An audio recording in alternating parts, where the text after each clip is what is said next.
What's up, everybody? Ryan Tuerck here for another burnout response from the latest episode of Tuerck'd. We're here at Gridlife Gingerman Raceway having a blast, and I'm going to answer some questions before I drive 17 hours through the night and be tired as hell. So here we go.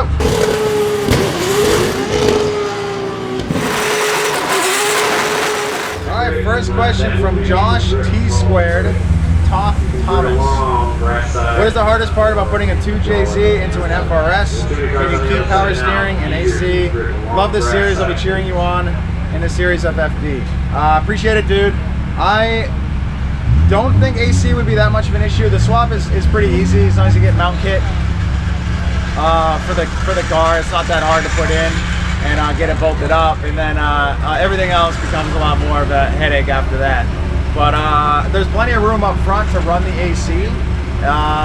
It's just the hardest part about the whole swap is not having enough room in the front of the engine bay to allow for a good radiator and fan setup. That's always the struggle with putting an inline 6-cylinder in a car that wasn't meant to have an inline 6-cylinder in it. So that is that's about it.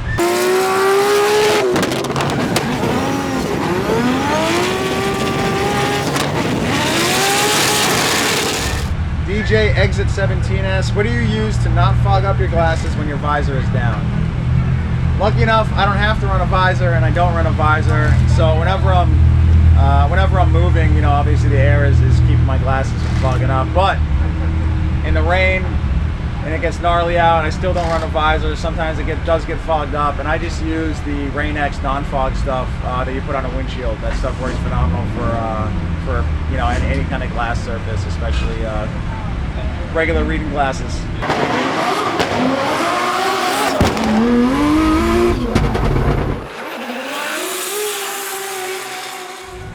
Blake's Garage. Question: how many of your parents' cars did you blow up back in the day? Thankfully, 0.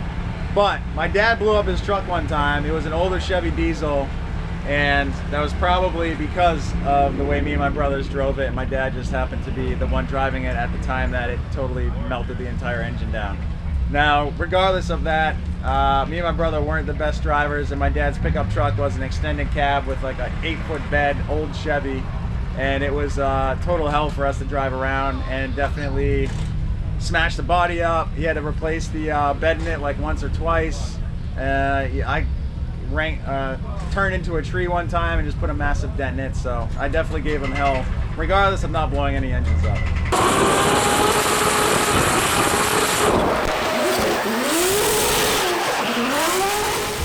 Co to the Giant asks, how many hours of preparation is put into your professional drift car between events? That is not a tough question, but it's an incredible amount of hours.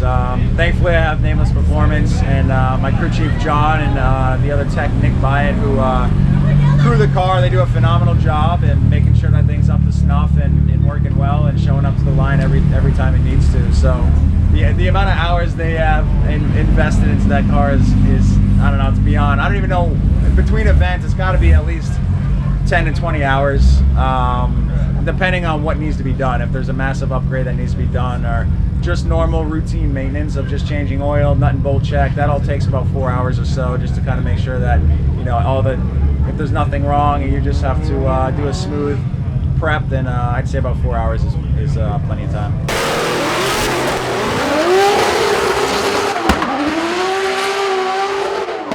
Corpse1 asked, do you think it's possible to drift a stock RX-7 with no e-brake and an open diff? It definitely is. Definitely be super difficult, but at that point you're just kind of having to do a lot of weight transfer and carry your momentum to try to break the tires loose. If you are trying to do that, I would suggest adding a ton of tire pressure in the rear just to help it try to slide around a little bit. But yeah, you're going to have a tough time. If you're learning how to drift with that setup, I would suggest putting a little bit of money and time into getting at least a working e-brake and welding the differential, and then you'll be on a lot better path to learning properly.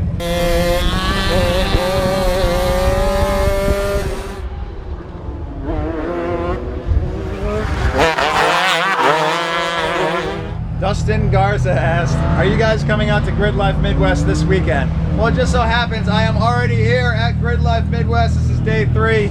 We are all partied out. Everybody's been having an absolute blast. A couple things broke on the FRS as normal. Thankfully, I got my teammate from Pizza Drift, John, to crew the car. Thanks, John. And yeah, we're having fun. Now we get to drive 17 hours straight home and get my dude to work.